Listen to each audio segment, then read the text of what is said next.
Greetings from Obi-Nuku Chineke. Today is Tuesday, 29th October 2024, known as Eki, a great market in Igbo land, the beginning of a man's vision of prosperity. Be prosperous in your daily activities to better your life and those around you, I see, meaning so shall it be.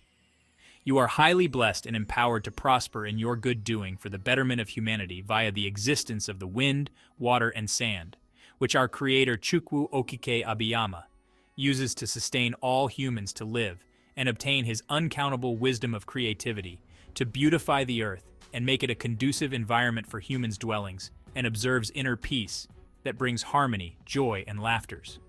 Take note, the prayer, worship, and singing that our Creator, Chukwu Okike Abiyama, the owner of all humans and languages, observes from humans, is love and treatment.